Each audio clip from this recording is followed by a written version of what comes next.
Tamil cinema started healing, thank you AK அப்படின்லாம் ஒரு சில சினிமா ஆர்வலர்கள் மத்தியிலேருந்து கமெண்ட்ஸ் வரதை பார்க்க முடியுது.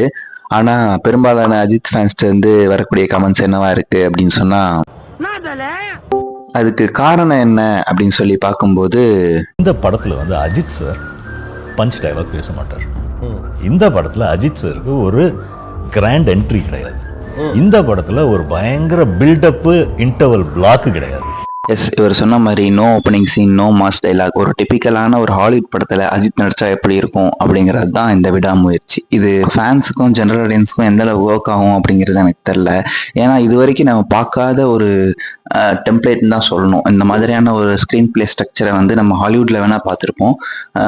தமிழில் வந்து இந்த மாதிரி நம்ம பார்க்கறதுக்கான பொறுமை இருக்காது. அதனால தான் வந்து 2 பாட்டு 2 ஃபைட்டு அந்த மாதிரி நமக்குன்னு ஒரு டெம்ப்ளேட் இருக்குல்ல, அதில் வந்து இந்த கதைகளை ஃபிட் பண்ண ட்ரை பண்ணுவோம். பட் இது வந்து இப்படி தான் இருக்கணும், இது இவ்வளோதான் லிமிட்டு, இதை தாண்டி இங்கெல்லாம் போகக்கூடாது அப்படிங்கிறத வந்து ரொம்ப சூப்பராக பண்ணியிருந்தாங்க. ஏகே ஆஸ் அ பெர்ஃபார்மர் இந்த படத்தில் உண்மையிலே சூப்பராக இருந்தது. லைக் கிளைமேக்ஸில் வரக்கூடிய அந்த 3 பேர் ஃபைட்டும் ரொம்ப என்ன சொல்கிறது, ரொம்ப ஆர்கானிக்காக இருந்த மாதிரி இருந்துச்சு. நான் பண்ணுறேன் பார் அப்படிங்கிற மாதிரி இல்லாமல். பட் இந்த படத்தோட ஒரு பிரச்சனையாக என்ன பார்க்குறேன்னா, எல்லாமே கிட்டத்தட்ட ஒரு ஹாலிவுட் ஃபார்மெட்டில் இருந்தாலும் இந்த படத்தோட டியூரேஷனையும் ஹாலிவுட் ஃபார்மெட்டில் வச்சுருந்துருக்கலாம். 2 மணி நேரம் அப்படின்னு இருந்துச்சுன்னா ரொம்ப கிறிஸ்பாக படம் பார்த்துட்டு எல்லாரும் வெளில வந்திருக்கலாம். ஒரு புது ஏகே படம் பார்க்கணும் அப்படின்னு உங்களுக்கு ஆசை இருந்துச்சுன்னா கண்டிப்பாக ட்ரை பண்ணலாம்.